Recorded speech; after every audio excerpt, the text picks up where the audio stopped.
I would do a short series of videos on IBCs. IBC, Intermediate Bulk Container. That's what these tanks are called.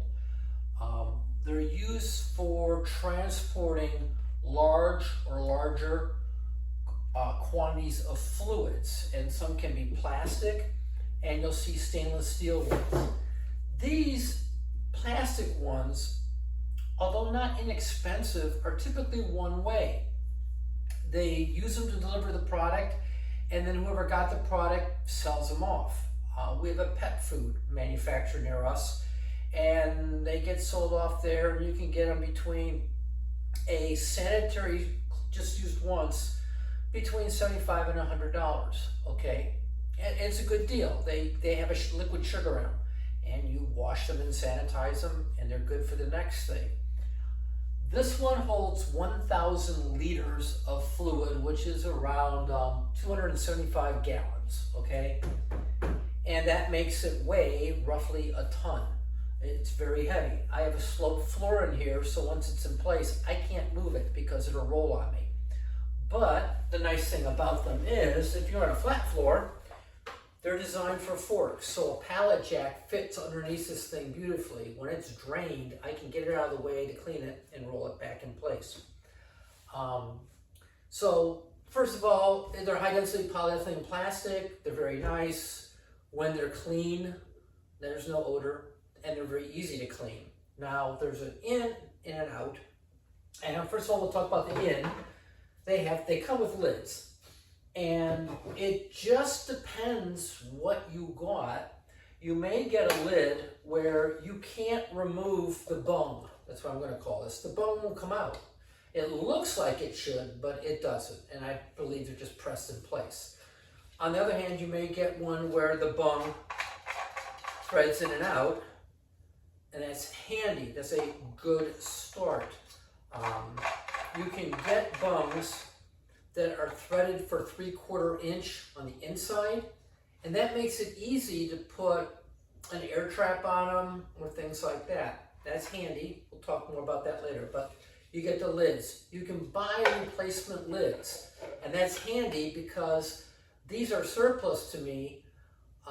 I replace them with double bung lids. I have 2 ports, and we'll get into that later. Anyway, but what goes in must come out.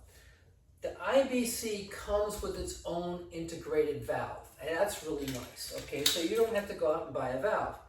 The thing is, they use a 2-inch cam lock on here, which is sort of like, well, what do I do with that, Al? Okay, what you do is you make yourself a cam lock, in my case, the sanitary adapter. So I got a nice big old 2-inch cam lock. Thank you, Amazon. I have a 2-inch, and I got, and this matters, that's a 2-inch cam lock to 2-inch male pipe thread, 2-inch female thread to 2-inch sanitary, and then a 2-inch sanitary to 1.5. That's the simplest you're going to get. That has the least amount of trap surfaces in it. It's the easiest to take apart and clean.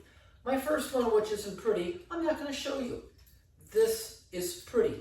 It's easy to take off, and while I've got product in here, there's no reason for it to be there. So I'll take it off, I'll spray Star San or sanitizer in there, let it air dry. I put the dust cap on, and it's waiting for me to figure out what I'm going to do next.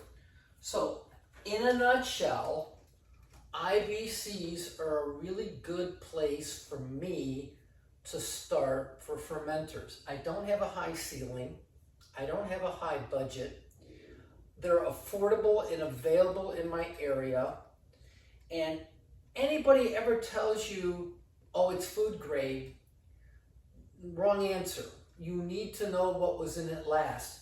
I can check the provenance of these tanks and know that there was food in them before I got it. And what was the food? You know, an olive oil might be really hard to clean out and leave residual flavors. Sugar, I'm golden. Liquid sugar. So an IBC, intermediate bulk container, may be your next fermenter.